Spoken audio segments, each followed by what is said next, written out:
বন্ধুরা আমার Vida VX2 এর যেহেতু সেন্টার স্ট্যান্ড সেটা নেই আর লেডিস ফুটওয়্যার সেটা নেই, তো যার জন্য আমি অ্যামাজনে অর্ডার দিয়েছিলাম।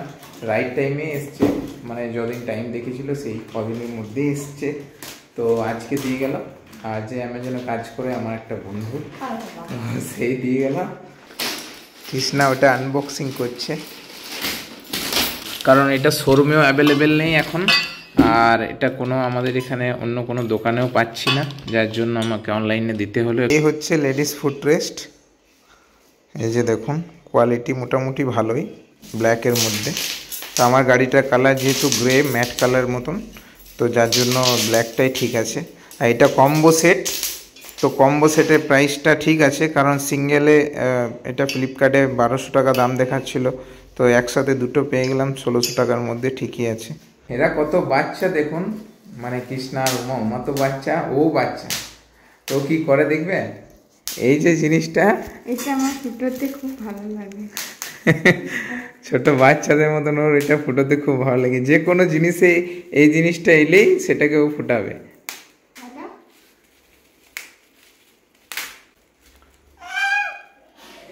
কি কি বটে এটা, আমার লাগানোর সময় হয়নি, যার জন্য এখন নিয়ে যাচ্ছি। তো তো তোমাদের আমি ফিটিং করিয়ে দেখাবো। তো এই যে দেখতেই পাচ্ছ যে লেডিস ফুটরেস্টও নেই, আর সেন্টার স্ট্যান্ডও যে দেখুন নেই, শুধু সিঙ্গেল স্ট্যান্ড আছে। আর সিঙ্গেল স্ট্যান্ডে খুব অসুবিধা হয় চার্জ দিতে, তারপরে অনেক জায়গায় দাঁড় করানোর জন্য। বেসিক্যালি সব থেকে বেশি যেটা অসুবিধা হয় সেটা লেডিস ফুটরেস্টটার জন্য, কারণ লেডিসদের চাপতে খুব অসুবিধা হয়, কারণ পা রাখার তো আর কোনো আলাদা করে জায়গা নেই, শুধু এইটা ছাড়া, যার জন্য খুব অসুবিধা। তো এবার লাগাতে যাচ্ছি আমি এখন একটা গ্যারেজে, আমার একটা দাদার গ্যারেজে, তো লাগিয়ে ফিটিং করে তোমাদের দেখাবো। যে বন্ধুরা আমি চলে এসেছি গ্যারেজে, এই যে দেখো দাদা ফিটিং করছে। গাড়ির টায়ারটা যদিও টিউবলেস, কিন্তু টিউবলেস হলেও কোনো ব্যাপার নয়, কারণ কোনো দরকারে যদি চাকাটা খুলতে হয় সেক্ষেত্রে স্ট্যান্ড না থাকলে খুবই অসুবিধা, মানে মেনলি ডবল স্ট্যান্ড না থাকলে।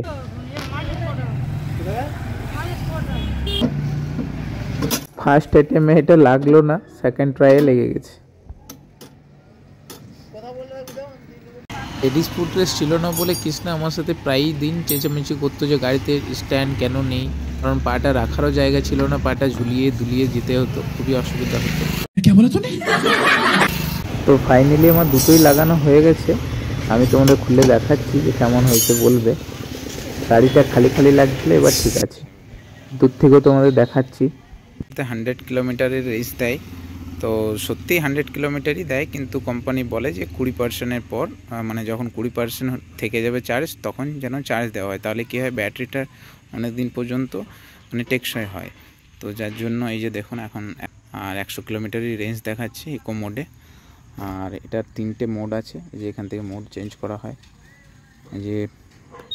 এই যে দেখুন এখন রাইড মোড, তো রাইড মোডে 75 কিলোমিটার, আর স্পোর্টস মোডে 66 কিলোমিটার, তো এটা চলবে। আর এটার ইকো মোডে স্পিড হচ্ছে 45, আর রাইড মোডে স্পিড হচ্ছে আপনার 70, আর স্পোর্টস মোডে হচ্ছে 80।